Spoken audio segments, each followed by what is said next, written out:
Amigas y amigos, vamos a seguir en este ciclo pascual todavía que celebramos la Pascua de Jesús, o sea, que ha sido visto que Jesús vive, y esa experiencia de que vive, celebrada también por la primera comunidad cristiana desde siempre, ¿no? Ratifica la causa de Jesús, ¿ya? Jesús tenía razón en aquello por lo cual lo condenaron a muerte, de manera que todo aquel que enfrente su vida en esa línea tiene razón, aunque tenga conflicto y lo maten por ello, ¿ya? En esa línea es que ha coincidido esta celebración pascual con la muerte y resurrección del Papa Francisco, ¿no? La Pascua de Francisco, ¿ya?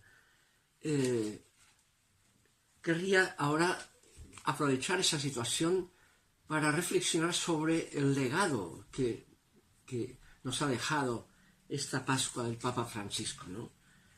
En primer lugar, la dificultad que ha tenido ha sido un papado complejo, muy valiente de su parte, ¿no? Constantemente no se achaplinó, digamos, por las dificultades al interior del Vaticano y por los problemas de poder que había de diversos tipos ahí, y también fuera del Vaticano, con el mundo exterior, con ciertos poderes exteriores, ¿no? Ha luchado con un poco en la línea de la primera lectura del domingo de hoy, cuando Pedro, frente a las presiones de Sanedrín, dice hay que obedecer a Dios antes que a los hombres, ¿no? Y eso lo tenía muy claro el Papa, ¿no? Siguiendo adelante. Ahora, por otro lado, eso con humildad, con la conciencia de la propia fragilidad que él tenía también, muy, muy notablemente, ¿no? Un poco en la línea del final del Evangelio de hoy también, cuando Pedro al final reconoce, digamos, esa fragilidad y le dice a Jesús: Señor, tú lo sabes todo, tú sabes que te amo, ¿ya? Y entonces ahí recibe después la invitación, el llamado final de Jesús: sígueme, le dice, ¿no? Y viene Jesús tiene que seguir ese camino mismo que le costó la vida a Jesús, pero que Dios ratificó con su resurrección, ¿ya?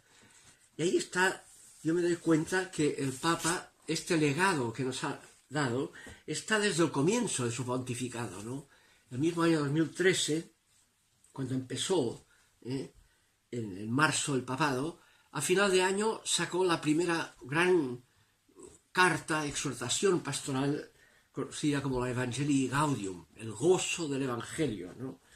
Y en ese texto el centro está puesto, ya en el número 25 se ve muy claro, ¿no? Dice: destaco que lo que trataré de expresar aquí tiene un sentido programático y consecuencias importantes, y espero que todas las comunidades procuren poner los medios necesarios para avanzar en el camino de una conversión pastoral y misionera. El concepto de conversión pastoral, una pastoral que puede no estar adecuada, estar en pecado, tiene que convertirse en la pastoral de la Iglesia, ¿ya? Y ese tema lo retomará en el número 27, ¿no? Donde pone ese sueño con una opción misionera capaz de transformarlo todo, para que las costumbres, los estilos, los horarios, el lenguaje y toda estructura eclesial se convierta en un cauce adecuado para la evangelización del mundo actual, más que para la autopreservación de la institución, ¿no? La reforma de estructuras que exige la conversión pastoral solo puede entenderse en este sentido: conversión pastoral. Y luego en el número 32 retomará ese concepto y lo aplicará al papado mismo, ¿no? Dado que estoy llamado a vivir lo que pido a los demás, también debo pensar en una conversión del papado. Hemos avanzado poco en ese sentido. También el papado y las estructuras centrales de la Iglesia Universal necesitan escuchar el llamado a una conversión pastoral. Entonces, el número 33 invita a todos a ser audaces y creativos en esta tarea de repensar los objetivos, las estructuras, el estilo y los métodos evangelizadores de las propias comunidades. y exhorto a todos a aplicar con generosidad y valentía las orientaciones de este documento sin prohibiciones ni miedos. Es lo que dice él, hagan lío, dice este Papa, es decir, no tengan miedo, salgan afuera, es una iglesia en salida, es el tema fuerte, que está desde el comienzo de su pontificado. Esta categoría de la conversión pastoral de la iglesia toma un tema que había sido elaborado en el sínodo de Santo Domingo de los obispos en América Latina, el número 30 de aquel sínodo, ¿no?, donde participó el Papa como cardenal Bergoglio en aquel momento, donde dice en ese número 30 que la iglesia, la nueva evangelización, exige ir en la línea de la encarnación del Verbo, primero, exige ir en la línea de la encarnación del Verbo. Y luego dice, y esa orientación exige la coherencia con el Concilio Vaticano II. Línea de la encarnación del Verbo y coherencia con el Concilio Vaticano II. Las dos matrices de este papado y del legado de Francisco, ¿no?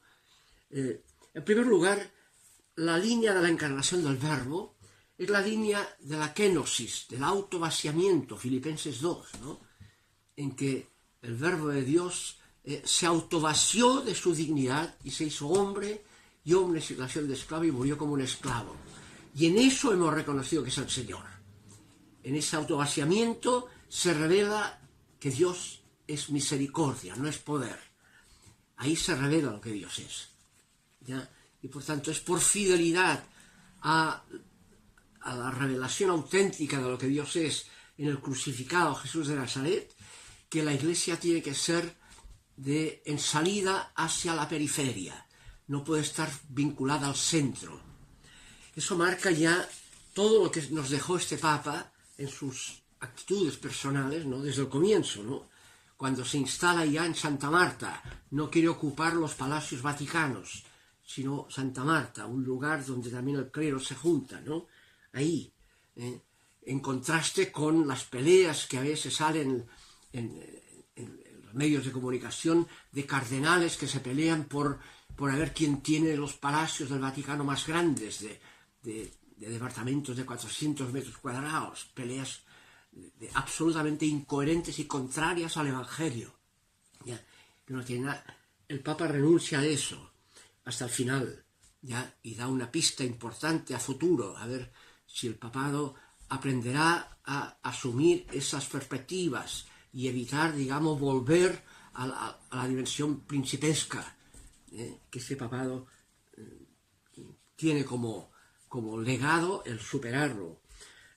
En esa misma línea de la periferia es que la primera salida de este Papa fuera del Vaticano fue a la isla de Lampedusa, donde llegan los inmigrantes, se habían muerto en el mar Mediterráneo, tantos migrantes.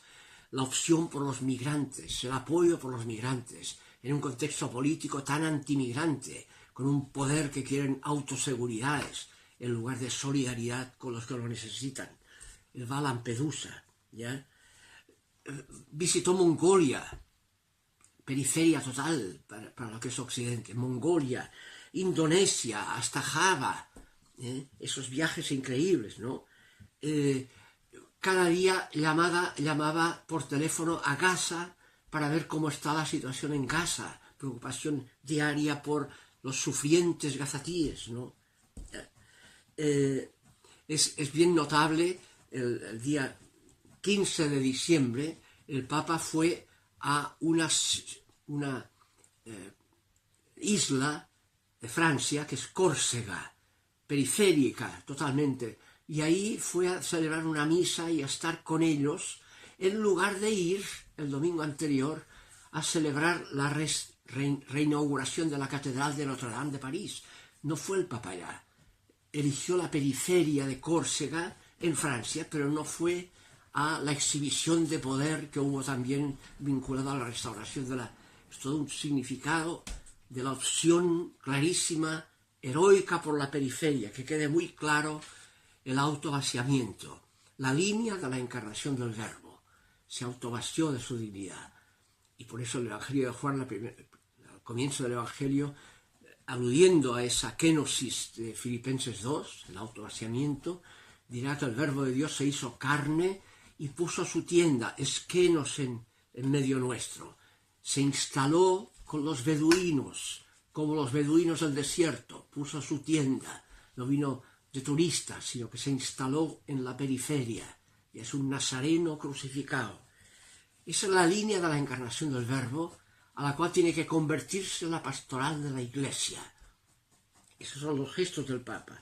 En esa misma línea han ido textos importantes, ¿no?, de este Papa, ¿no? El año 2015 marcó lo importante que era el tomar en cuenta la tierra, la fidelidad a la tierra, donde la mayor parte de la gente vive de esa tierra, y son la periferia.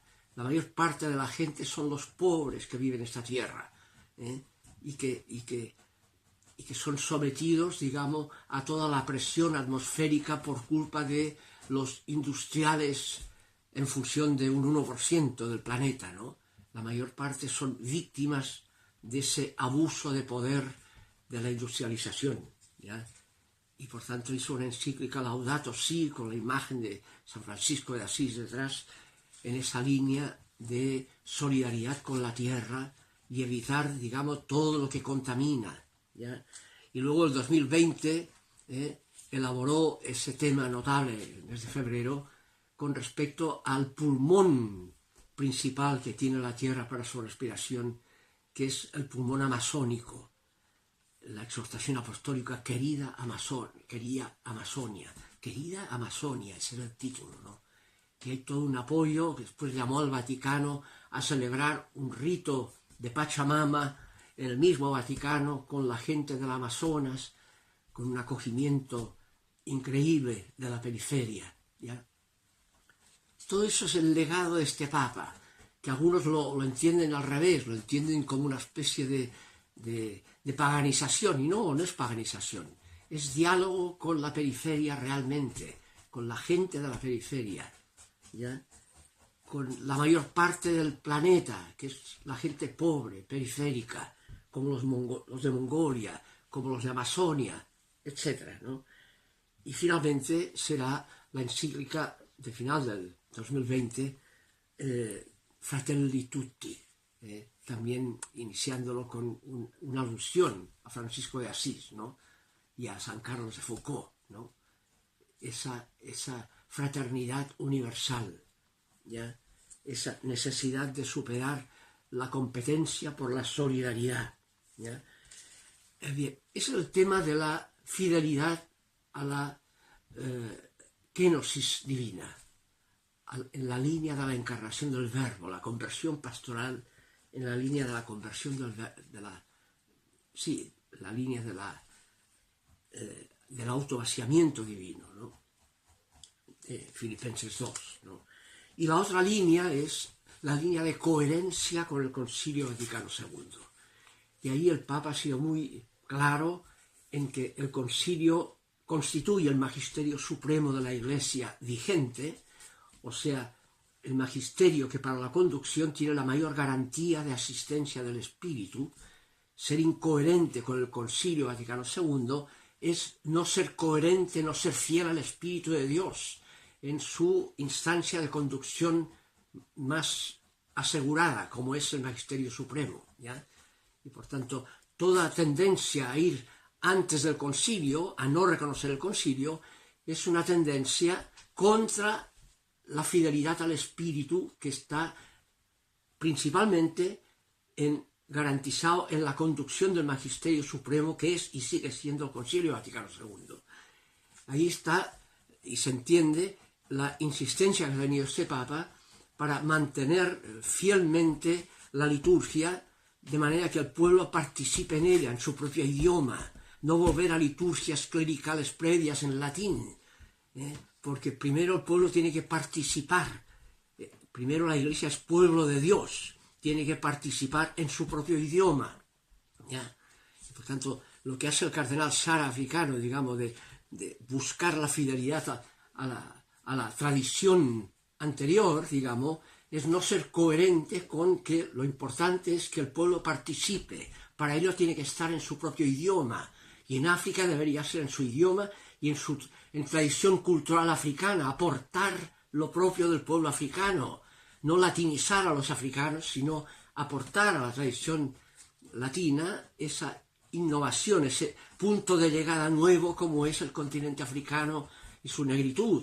Eso debería ser el aporte del cardenal Sara, y no latinizar al África, colonizarlo, ¿ya?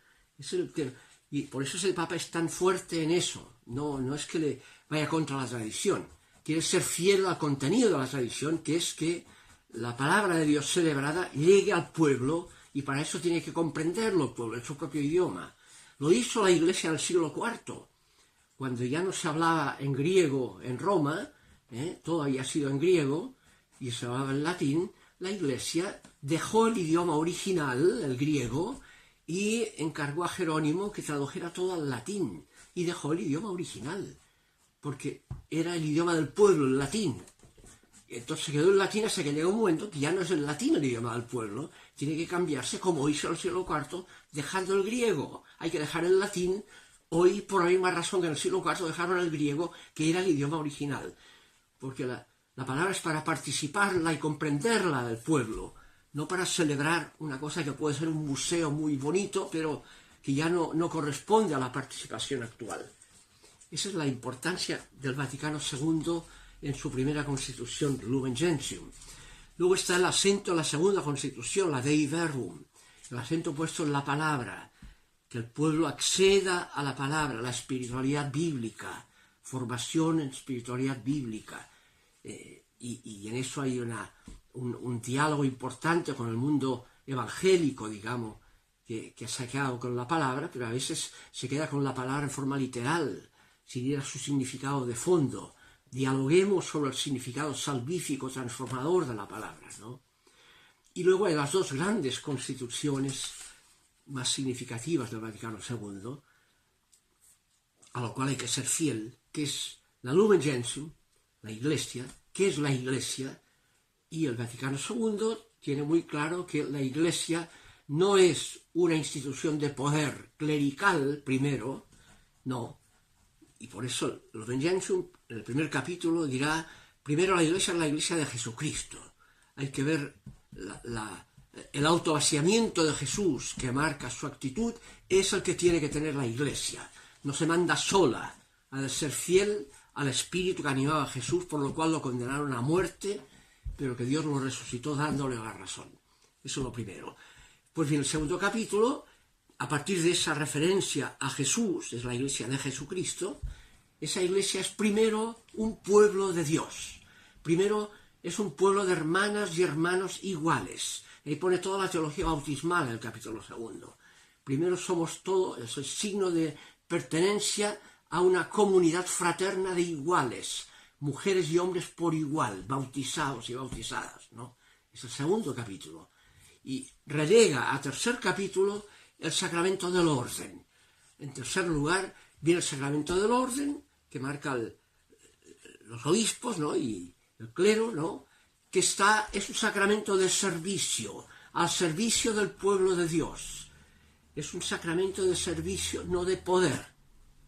Por eso nunca el Evangelio dice que Jesús tenía poder, krator. No usa ese término, usa el término exusía. Jesús tenía potestad servicial. La Iglesia también se le da la potestad servicial, la exusía, no se le da poder. Los reyes de ese mundo funcionan con poder, no será así entre ustedes. El que quiera ser el primero ha de ser el último y servidor de todos, y lavar los pies a sus hermanos. La lección que hay en Juan, en el lavatorio de los pies en la última cena, ¿no? Ese es el tema. Primero, la Iglesia es pueblo de Dios, y el clero está al servicio del pueblo de Dios, no es un poder, ¿ya? Y por tanto tiene que verse a la práctica.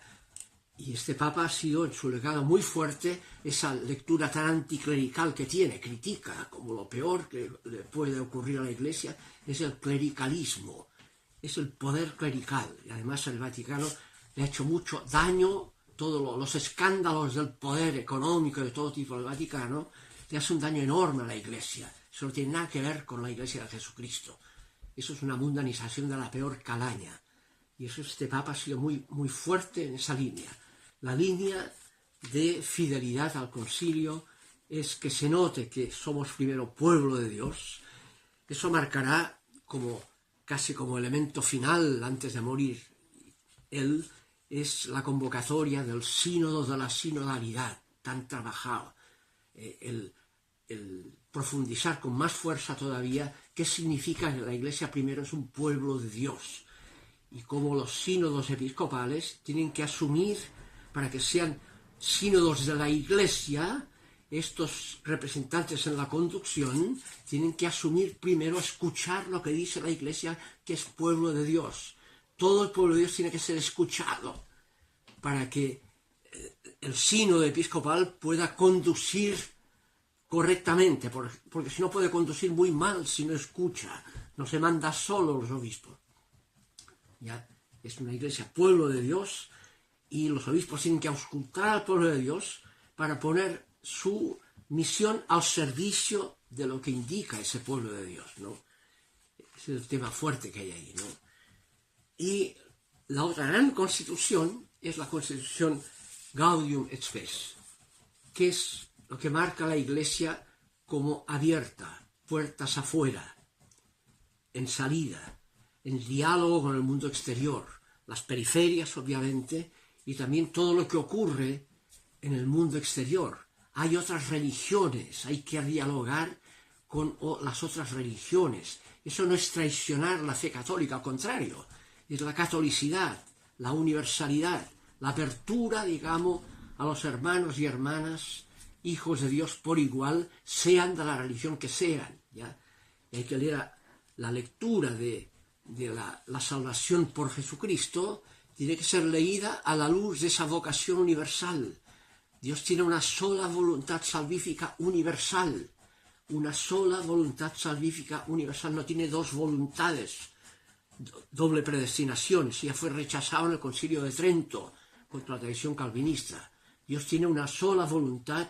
Sea anatema si alguien dice que Dios ha predestinado a alguien a quedar fuera.